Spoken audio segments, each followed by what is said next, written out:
Lester Yongki, selamat pagi untuk yang berada di New York, selamat sore untuk yang ada di Indonesia. Senang sekali kita bisa berkumpul bersama-sama lagi, kita bisa berdoa bersama, kita bisa saling dikuatkan juga lewat kesempatan yang seperti ini. Beberapa waktu yang lalu, suatu kali saya itu lagi duduk di tempat makan di salah satu mall di Surabaya ini. Uh, Terus kemudian ada satu keluarga yang datang, mereka itu duduk di meja sebelah. Nah, setelah beberapa saat mereka ini mulai komplain gitu ke pramusajinya restoran ini, kok makanannya itu katanya nggak datang-datang gitu. Padahal sebenarnya juga ya nggak yang parah sampai gimana lah gitu ya. Nah, sampai beberapa menit mereka tuh makin gelisah gitu, terus mereka ngomel-ngomel gitu. Terus lama-lama makin nyolot ya, berapa lama lagi? Berapa lama? Berapa lama? Pokoknya dipaksa supaya pramusajinya itu kayak mention kayak a number of minutes gitu, kayak harus kayak menyebutkan berapa menit. Terus iya Pak, sebentar, sebentar. Berapa menit? Terus dia makin marah, dia bilang, saya kasih waktu 2 menit ya, saya timer dari sekarang. Wah, dikeluarkan handphonenya, gadgetnya gitu. Saya sampai di meja sebelahnya juga kayak agak kepingin ketawa gitu ya, lucu juga ini orang gitu. Nah, menunggu itu memang bisa jadi sesuatu yang kadang menjengkelkan ya, Bapak Ibu Saudara sekalian. Kita nggak suka menunggu, kita maunya semua yang cepat, yang instan gitu kan, kita maunya semua yang segera gitu. Dan lebih lagi kita maunya itu semua yang sesuai dengan our timing, ya kan, dengan waktunya kita gitu. Nah, apalagi dalam dalam kenyataan hidup ini, nunggu itu bukan hanya sekedar nunggu makanan di restoran kan gitu sebenarnya. Tapi menunggu itu kan bisa macam-macam gitu. Kita menunggu apa yang kita doakan terjadi. Kita menunggu anggota keluarga kita berubah mungkin gitu ya. Kita menunggu kerjaan kita membaik. Kita menunggu mujizat barangkali. Kita menunggu kesembuhan baik untuk diri kita atau mungkin untuk anggota keluarga kita atau kawan kita atau yang lain atau mungkin hal-hal yang lain gitu yang Anda mungkin masing-masing lebih tahu secara spesifik kondisinya gitu ya dan situasinya. Nah, saat kita tuh menunggu, ada beberapa hal yang biasanya terjadi.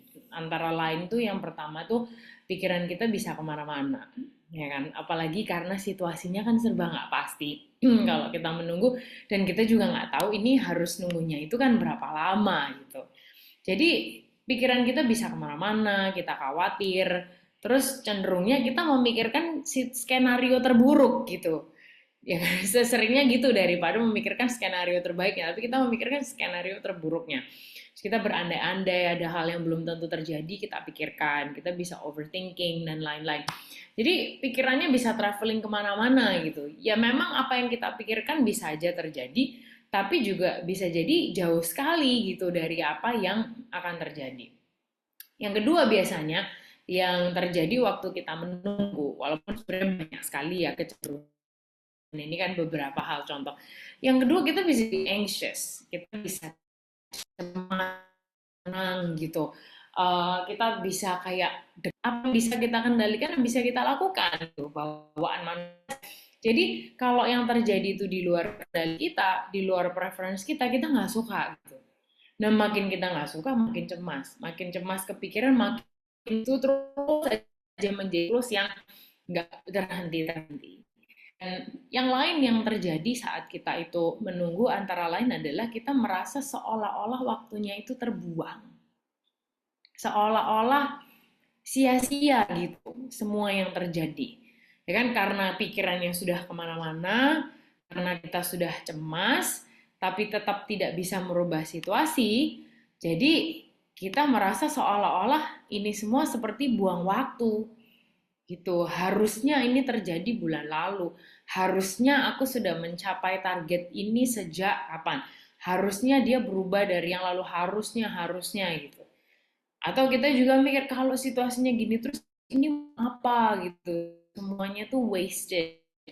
Seolah-olah semua itu belum lagi kalau kita ngelihat kompetitor gitu ya, orang lain. atau bahkan mungkin teman kita gitu, kita wah jadi membandingkan menjadi jadi. Tapi firman Tuhan itu ternyata mengajarkan banyak sekali tentang menunggu, dan banyak sekali di Alkitab, bahkan mungkin hampir semua. Seringkali yaitu kita jadi merasa seolah-olah waktunya itu terbuang, ya kan, kita merasa ini semua sia-sia, harusnya kita sudah berada di level yang mungkin seberapa gitu, atau harusnya kita sudah mencapai target apa, atau harusnya situasi kita sudah lebih bagaimana, dan seterusnya gitu. Jadi kita merasa bahwa ini semua wasted. Belum lagi kalau kita lihat kompetitor, atau kita lihat orang lain, atau mungkin teman kita, atau waktu bisa makin menjadi-jadi. Tapi firman Tuhan itu mengajarkan banyak sekali tentang menunggu, dan kayaknya hampir semua tokoh di Alkitab itu melewati proses menunggu gitu. Kita akan lihat beberapa secara sekilas ya. Yang pertama ada orang namanya Abraham. Jadi kita akan coba lihat Abraham. Waktu itu dia dipanggil sama Tuhan untuk keluar dari tanah kelahirannya, kemana gitu. Ke negeri yang akan kutunjukkan kepadamu katanya. Tapi itu di mana? Kan nggak tahu gitu, kayak konsepnya gimana ya Tuhan gitu. Terus dijanjiin katanya keturunannya akan besar sekali, dan di waktu itu Abraham usianya 75 tahun. Dan waktu anaknya lahir, Abraham itu usianya 100 tahun, berarti dia menunggu selama 25 tahun. Kalau kita bayangkan misalnya ya waktu itu dia tuh langsung dikasih anak sama Tuhan. Kayaknya waktu waktu umur 100 tahun anaknya sudah awal kerja ya, mungkin bisa memulai sebuah bisnis startup atau apa gitu. Mungkin sudah mulai biayain orang tuanya atau gimana gitu ya. Tapi nunggunya 25 tahun. Kemudian Yusuf Yusuf di pertama kali dikasih mimpi usianya 17 tahun, muda banget. Dan waktu dia naik menjadi pemimpin di Mesir usianya 30 tahun. 13 tahun menunggu dan diproses. Bangsa Israel juga gitu, dibebaskan dari Mesir, harusnya bisa nyampe ke Kanaan dalam waktu 6 hari. Tapi sama Tuhan sengaja dilewatkan jalan lain dan harus berproses selama 40 tahun. Itu Daud juga gitu. Waktu sudah diurapi jadi raja, ya kan, harusnya kan sudah official nih gitu. Tapi kesehariannya nggak berubah, dia tetap jaga kambing domba, malah dikejar-kejar sama raja yang sebelumnya, mau dibunuh dan lain sebagainya. Dia harus nunggu bertahun-tahun sampai dia actually ruling dan jadi raja gitu. Yesus pun juga gitu. Ini apalagi kan masternya nih ya, harusnya ya Yesus ya. Waktu datang ke dunia bentuknya bayi dulu gitu.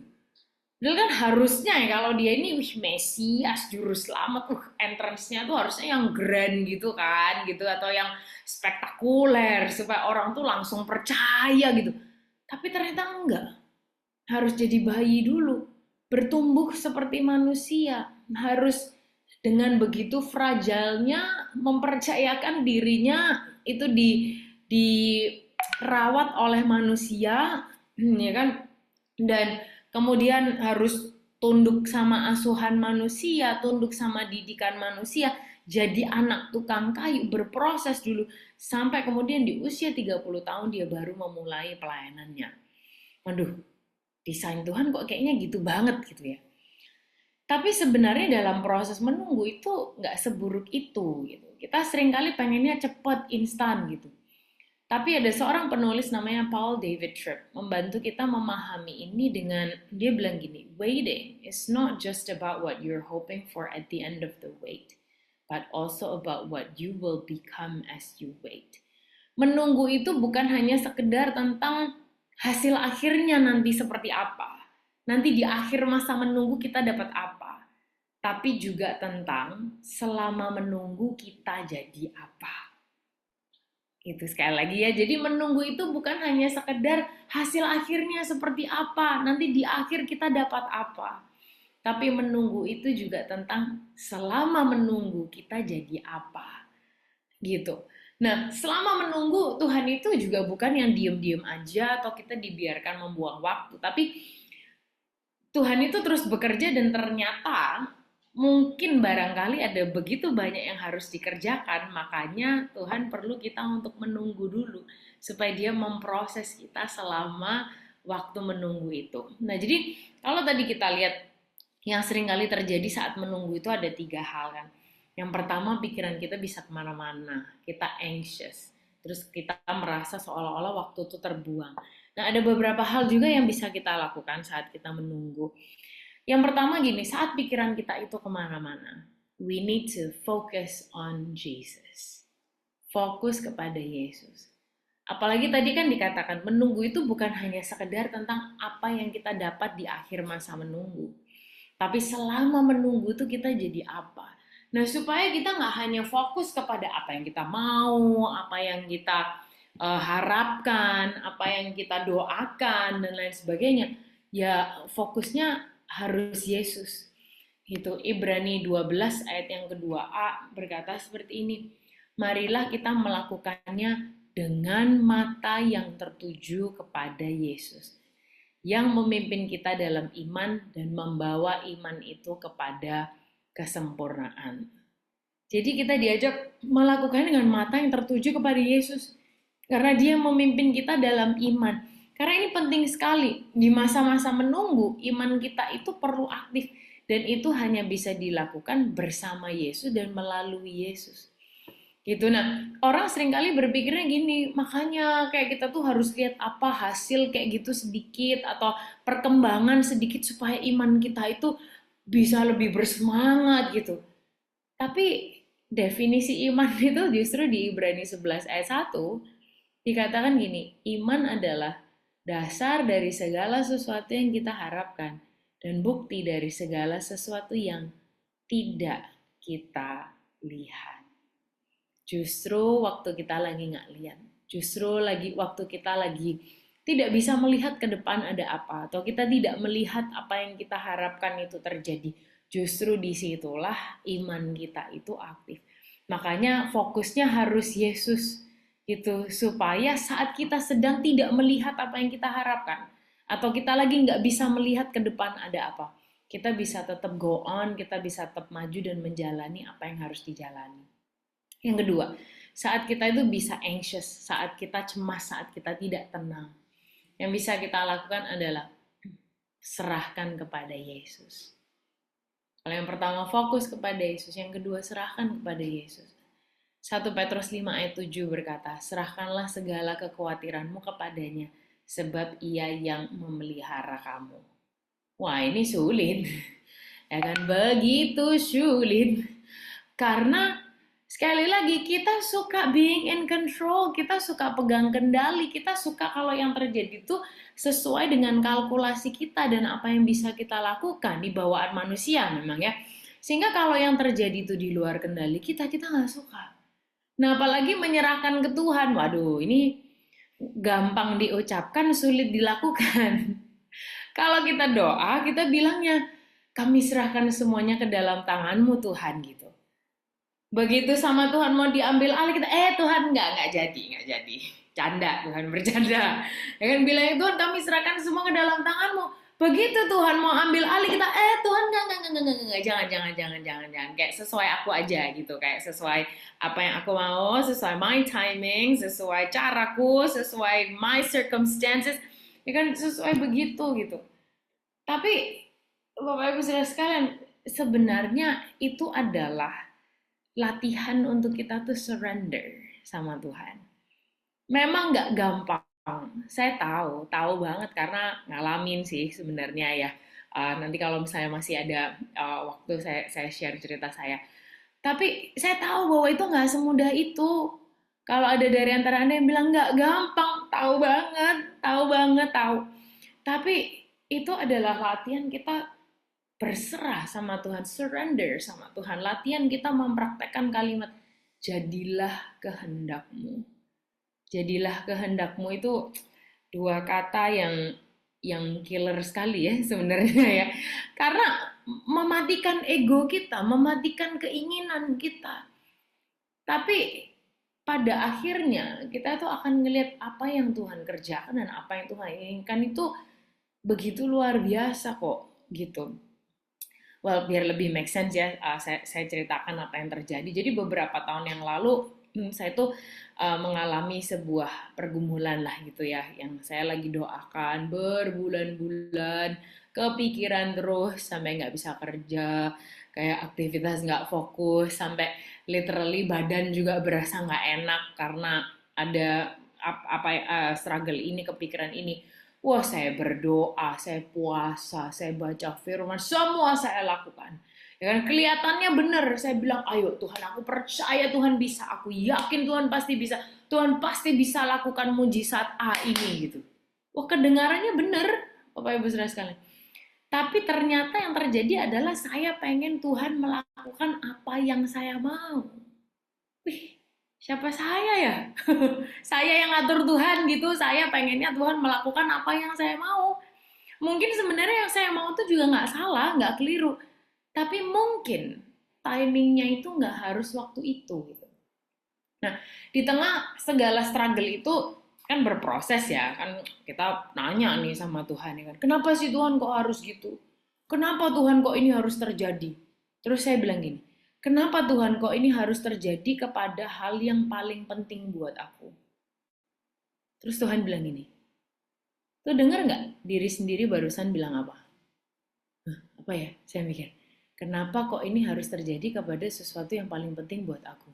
Nah, coba, kenapa ini harus terjadi kepada sesuatu yang paling penting buat aku? Saya disadarkan bahwa ternyata mungkin secara tidak disadari ada hal-hal yang saya letakkan di posisi yang tidak seharusnya. Yang dimana posisi itu harusnya posisinya Tuhan. Ya kan saya bilang sendiri kan, kenapa harus terjadi kepada hal yang paling penting buat aku. Yang harusnya mungkin Tuhan menyadarkan, woi, woi, woi, itu harusnya jadi posisinya Tuhan, bukan posisi apa yang saya letakkan di sana. Walaupun kelihatannya itu baik. Nah, setelah proses berbulan-bulan, berdoa terus, bergumul terus Tuhan tuh bilang gini, kamu percaya aku nggak sih gitu? Gimana ya, pendeta nggak percaya Tuhan kayak apa? Bu, ibu saudara sekalian, kayaknya mungkin perlu diragukan ini, jangan-jangan Pastor Yongki salah pilih ya. Kayak gimana ya, nggak percaya, kayak terus saya masih argue. Saya bilang, Tuhan kalau nggak aku yang mikirin ini siapa lagi? Wah, gaya banget saya. Terus Tuhan bilang, coba tuh loh kamu dengar, kamu tuh barusan bilang apa? Kalau nggak aku yang mikirin siapa lagi? Iya Tuhan, kalau nggak aku yang mikirin siapa lagi? Terus Tuhan bilang, ya kalau bukan kamu yang mikirin, ya aku dong. Terus Tuhan bilang, sebisa-bisanya kamu jaga, sebisa-bisanya kamu pikirin, sebisa-bisanya kamu itu merencanakan yang terbaik. Aku nih lebih tahu dari kamu. Aku tuh jauh lebih berkuasa dari kamu. Jadi Tuhan bilang, so let go. Let me take care of it. Wih, Bapak Ibu Saudara sekalian, jujur aja. Mempraktekkannya itu, waduh, kayak bener-bener seolah, jadi serius nih Tuhan dilepas nih. Seolah-olah kayak dilepas bener-bener nih, nggak diurusin, nggak diapa nih, nggak gampang loh gitu. Nah sehingga kalau Anda bilang nggak segampang itu, saya tahu karena juga pernah mengalami gitu, dan melepaskannya tuh rasanya kayak serius Tuhan, ini nanti mau jadi apa gitu. Dan tapi gini, sekali lagi itu latihan kita praktek itu tadi, jadilah kehendakmu. Dan pada akhirnya yang saya doakan terjadi sih gitu. Yang saya minta dikasih sama Tuhan, tapi saya diproses jadi lebih dewasa. Saya jadi mengalami pribadi Tuhan sebagai Bapa dan pemelihara saya. Jadi sekali lagi, menunggu itu bukan hanya tentang di akhir nanti kita dapat apa, tapi selama menunggu kita ini jadi apa. Dan yang terakhir saat kita mikir, wah semua ini kebuang, semua ini sia-sia, kita perlu tahu yang ketiga, in God, nothing is wasted. Di dalam Tuhan tidak ada yang terbuang dan tidak ada yang sia-sia. Abraham 25 tahun nunggu, anaknya masih diminta lagi dikorbankan, tapi nggak jadi. Nothing is wasted. Yusuf 13 tahun, nothing is wasted. Justru belajar dari manage satu keluarga, satu rumah tangga, terus belajar manage satu lingkungan penjara, sampai baru bisa ngatur satu negara. Nothing is wasted. Israel ya, walaupun bandel-bandel gitu ya, keras kepala, tapi Tuhan lebih tahu apa yang harus mereka pelajari, mana yang harus dikikis, orang mana yang ternyata nggak siap untuk masuk Kanaan harus dibinasakan sama Tuhan ternyata. But nothing is wasted. Daud juga gitu, diproses bertahun-tahun sampai Tuhan bisa bilang, He is a man after my own heart. Orang yang berkenan di hatiku katanya. Memerintah 32 tahun atas seluruh Israel, Tuhan berkenan. Nothing is wasted. Buat Yesus, pengorbanannya juga nggak sia-sia buat Anda dan saya. Nothing is wasted. Dan hari ini buat Anda dan saya, nothing is wasted. Segala proses kita, segala waktu kita menunggu, nothing is wasted. Makanya Yesaya 55 ayat 11, Tuhan berkata, demikianlah firmanku yang keluar dari mulutku. Ia tidak akan kembali dengan sia-sia, tetapi ia akan melaksanakan apa yang ku kehendaki, kata Tuhan, dan berhasil dalam apa yang kusuruhkan kepadanya. Jadi kalau firman-Nya aja nggak akan kembali dengan sia-sia. Semua proses yang Dia izinkan terjadi dalam hidup kita nggak akan pernah sia-sia, tapi akan melaksanakan apa yang Dia kehendaki, bukan apa yang kita mau. Nah, sehingga sekali lagi menunggu itu bukan hanya sekedar di akhir nanti kita dapat apa, tapi justru selama menunggu kita akan jadi apa. Amin. Kita berdoa bersama-sama.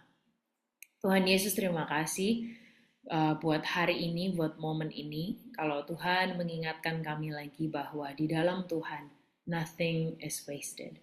Dan kalau di momen-momen ini Tuhan, beberapa dari kami sedang dalam masa menunggu, apapun itu bentuknya, apapun itu yang sedang kami tunggu dan kami doakan, kami harapkan, ya Tuhan. Biar iman kami juga dilatih. Percaya bahwa akan menerima, iya. Tapi percaya bahwa Tuhan itu berdaulat dan lebih tahu. Mungkin itu yang harus kami sadari ya Tuhan. Nah, sehingga biar saat kami menunggu ini, kami memfokuskan pikiran kami kepada Yesus yang memimpin kami dalam iman dan membawa iman itu kepada kesempurnaan. Biar kami juga belajar untuk berserah kepada Yesus, di mana itu bukan hanya menjadi jargon rohani saja atau sesuatu yang gampang kami ucapkan ya Tuhan. Tapi itu boleh menjadi pengalaman pribadi kami bersama dengan Tuhan, bahwa kami tahu Engkau adalah Bapa yang sempurna, yang jauh lebih tahu daripada kami, dan Engkau tidak pernah kehilangan kendali atas hidup kami.